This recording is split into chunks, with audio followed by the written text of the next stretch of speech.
Olá a todos, voltamos.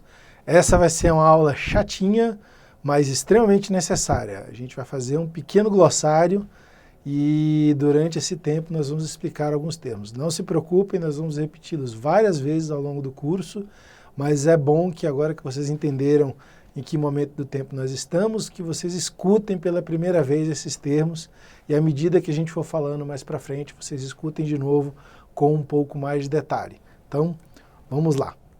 No bloco anterior, só revisando um pouquinho, nós falamos dos Technorates, ou seja, do nosso Zeitgeist tecnológico, falamos que estamos num mundo de extrema volatilidade e liquidez, e também falamos dos cypherpunks que criaram toda essa filosofia por trás dos blockchains.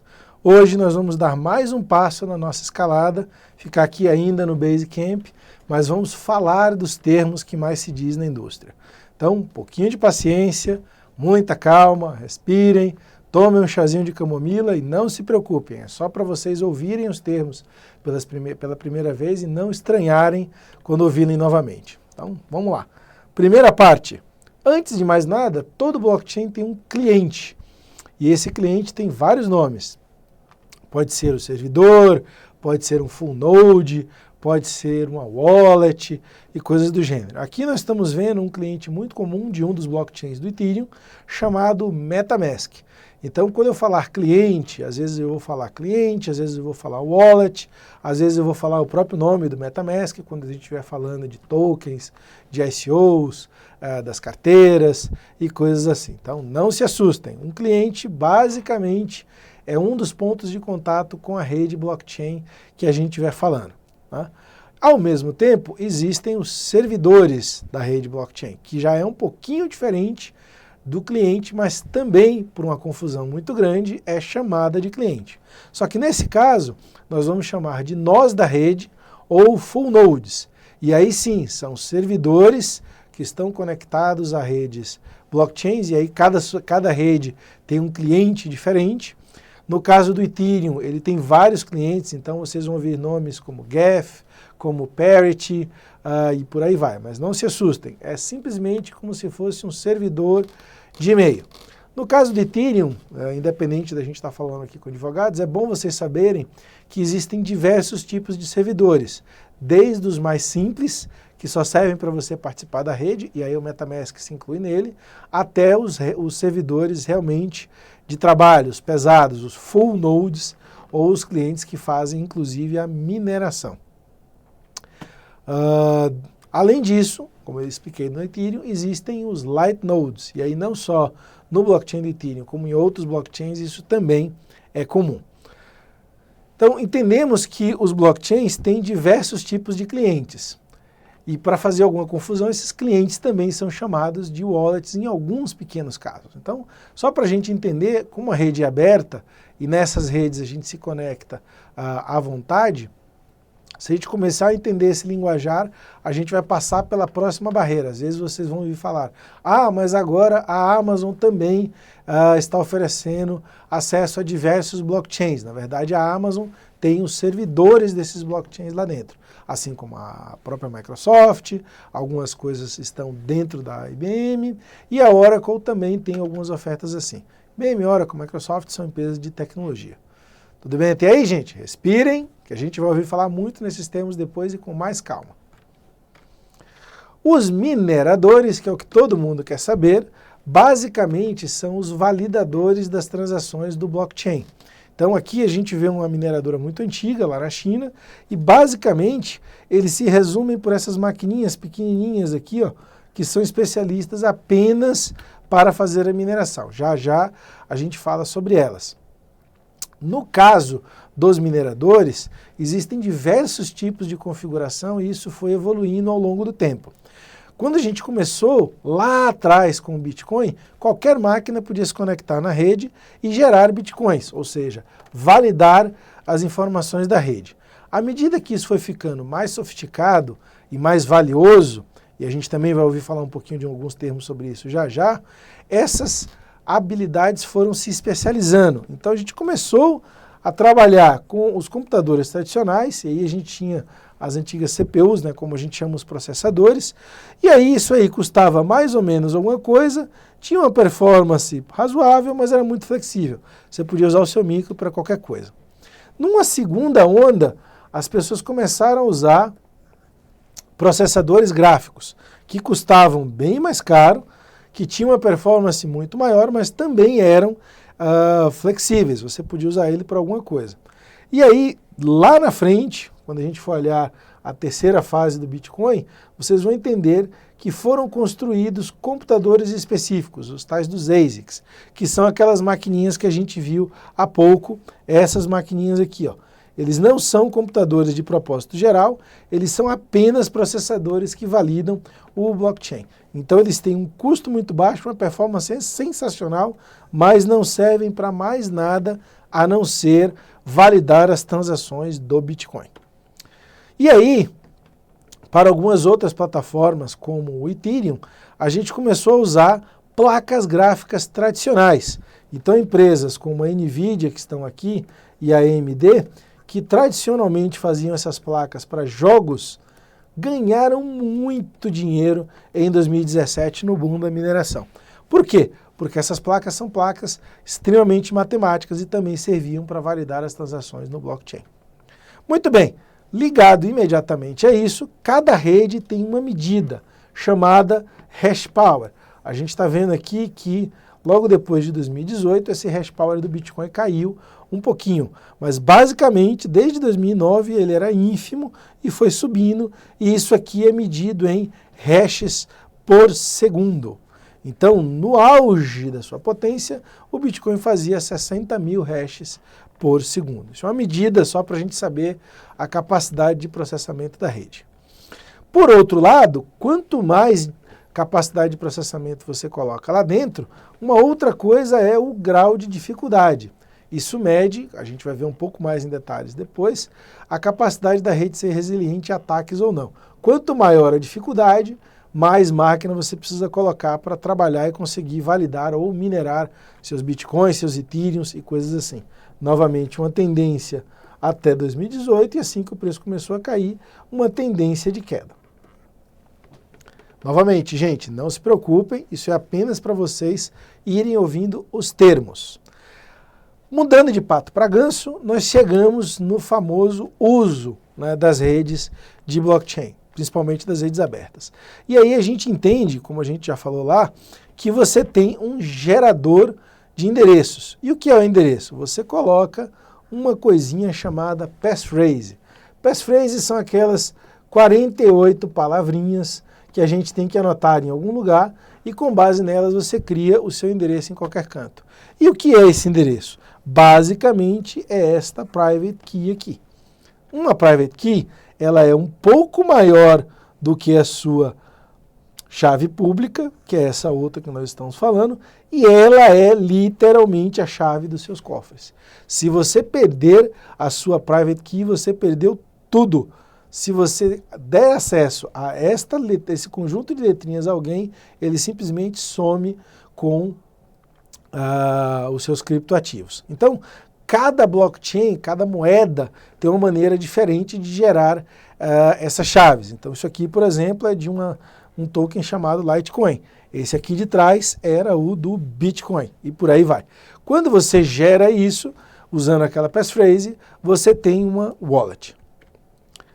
E aí, com isso, você começa a fazer suas operações dentro do blockchain. A principal delas, que é muito comum com o mundo fora do blockchain, é a assinatura digital. Então, quando você vai fazer uma transação, quando você vai pegar os seus bitcoins, ou quando você vai transferir bitcoins para alguém, você assina essa transação usando a sua chave privada. Só quem consegue entender que você fez isso é a pessoa que tem a sua chave pública. Por quê? Porque a chave pública reconhece a assinatura da chave privada e vice-versa, né? E aí, a outra coisa que serve é quando você está recebendo um texto criptográfico, e aí tem uma outra utilização, você manda alguém encriptar esse texto com a sua chave pública, ele vem todo encriptadozinho aqui, e você só o desencripta com a sua chave privada. Novamente, quando a gente falou em algum lugar, lá atrás, este conjunto chave pública e chave privada é uma das características essenciais dos cypherpunks. Isso aqui é tão importante que nos anos 80 foi criado um software chamado Pretty Good Privacy, que era o PGP, e o PGP era basicamente proibido pelo governo americano de ser exportado, porque era muito perigoso. Com a questão das criptomoedas, isso virou uma coisa relativamente simples, e aí qual é o segredo? Chaves muito grandes e muito difíceis de serem copiadas. A gente vai falar um pouco disso mais para frente, mas basicamente pela característica que existe no Bitcoin, que é usar o algoritmo para geração de chaves, um dos mais poderosos que tem, você gera uma chave dessas daqui bastante grande e muito difícil de ser copiada. E aí, aonde você guarda essas chaves? Você guarda numa wallet. E não deveria chamar wallet, isso aqui deveria chamar, na verdade, cofre. Porque não é uma carteira onde você guarda um cartão de crédito. É literalmente onde você guarda a chave que te dá acesso a todos os seus valores. E aí, a metáfora do cofre basicamente é perfeita, porque se você perder isso, como eu expliquei, todo mundo tem acesso aos seus bitcoins. Não só os bitcoins, como qualquer ativo.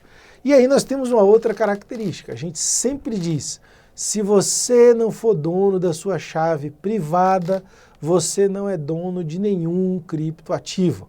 Então, quando você começa a trabalhar nesse mundo, impreterivelmente você vai colocar uma wallet mais simples ou menos sofisticada no seu computador ou no seu celular. Esta wallet ainda é sua, ela tem a sua chave privada e ela geralmente a gera com aquelas 48 frases, aquelas 48 palavras. Só que quando você vai trabalhar numa exchange de criptomoedas e você coloca os seus bitcoins, os seus ethereums, enfim, os seus tokens lá, aquela wallet da corretora não te dá a chave privada. E aí, se ela for hackeada, se ela for roubada, você perdeu todos os seus ativos. No momento que eu estou gravando esse vídeo, nós estamos tendo um episódio na Venezuela, onde o presidente Nicolás Maduro estava tentando vender ou pôr a mão em alguma coisa como $1 bilhão em ouro. E aí o Banco da Inglaterra falou, não senhor, não vamos te dar $1 bilhão em ouro, porque provavelmente isso vem de furto da sua pessoa. E aí o que acontece? É a metáfora que nós usamos no mundo criptográfico. Se você não é dono da sua wallet, com a sua chave privada, você não é dono dos seus ativos. Então, muito cuidado. Toda vez que você for trabalhar, tenha uma wallet bem poderosa, tenha uma wallet muito bem feita e tenha a sua chave privada e algumas medidas de proteção para mantê-la em segurança. Isto posto, vamos falar um pouco dessas wallets. Aqui a gente tem um modelo de wallet física, que por um acaso é uma marca chamada Trezor. Existe uma outra marca chamada Ledger, que neste momento são as duas mais famosas. E aqui no Brasil nós temos uma empresa chamada Coinwise, também neste momento, que tem uma wallet muito segura. Então, quando a gente começa a usar uma wallet física, plugada no pendrive, isso geralmente é mais seguro do que uma wallet no celular, ou uma wallet no seu computador, ou uma wallet na própria corretora. Então a gente recomenda muito que quem começar a trabalhar com criptoativos tenha esse tipo de wallet em casa. E aí os mais xiitas têm uma wallet, eu por acaso tenho uma dessas, que é uma wallet de aço lacrada com cadeado no cofre de casa. Lembrando que se alguém der sumiço na sua wallet com a sua chave privada, você acabou de perder todos os ativos que você tinha. Então, o meu cuidado é muito forte e isso basicamente é um cofre forte criptográfico. E aí a gente, como eu estava falando, são versões mais simples que ficam no celular. Aqui à direita a gente tem uma chave privada, é assim que você uma chave pública, desculpe, é assim que você recebe bitcoins, a pessoa vem e escaneia esse seu endereço e te manda bitcoin à vontade, né? Quando a gente começa a trabalhar com wallets, a gente tem que se entender que existe uma coisa chamada custo por transação. Então, novamente, todos os gráficos que a gente for mostrar por aqui, eles têm um custo de transação bastante oscilante. Isso aqui nós estamos falando de janeiro, né, de 2019, então o custo de transação está muito baixo, mas ele já chegou a ficar muito alto e especificamente esse custo é da rede do Bitcoin. Algumas wallets trabalham com custo de transação dela, especificamente a Ledger. E aí você tem que prestar atenção para saber se quando você está mandando a transação, essa wallet não está te cobrando este FII. As corretoras também cobram um custo de transação, o custo de transação da rede do ativo que você estiver operando, e um custo de transação dela, que não é dos blockchains. Então, às vezes você paga X dólares ou X reais por transação, mais um percentual, que é o que a corretora te cobra por estar realizando aquela transação. Então, tem que prestar muita atenção nisso, nos custos de transação. E aí, passando para o próximo passo, o que a gente sempre fala? Que o blockchain, a segurança do blockchain, ele vem em função da sua criptografia. Mas uma das funções da criptografia não é propriamente criptografia, ela é o hash. E o hash, na verdade, é pegar alguma palavrinha, passar por uma função específica de hash, e essa função aqui é uma função criptográfica, é um algoritmo, e este algoritmo no Bitcoin, no Ethereum, em todas as outras redes é extremamente poderoso. E aí quando você pega esse texto, ele gera o hash. Qual é a diferença da criptografia para o hash? A criptografia eu desfaço essa operação. No hash não. No hash ele é só uma operação de uma mão única. Então eu sempre preciso ter o dado original para comparar com o seu dado hasheado. Então, os servidores do Bitcoin têm os dados originais lá dentro e a auditoria é feita comparando o original com o hash sempre. E aí a gente fala, então, o que é o blockchain? O blockchain é o arquivo que guarda todas as transações com hashes. Ele não guarda as transações originais abertas assim bonitinha. Ele faz um hash de todas elas. E aí ele é replicado em todas as partes da rede. Ou seja, todos os servidores full node que tiverem uma cópia do seu blockchain estarão ajudando a manter a rede segura. Porque se todos têm exatamente a mesma cópia, não tem como você fraudar e não tem como você derrubar a rede. Na prática, então, o blockchain é basicamente a auditoria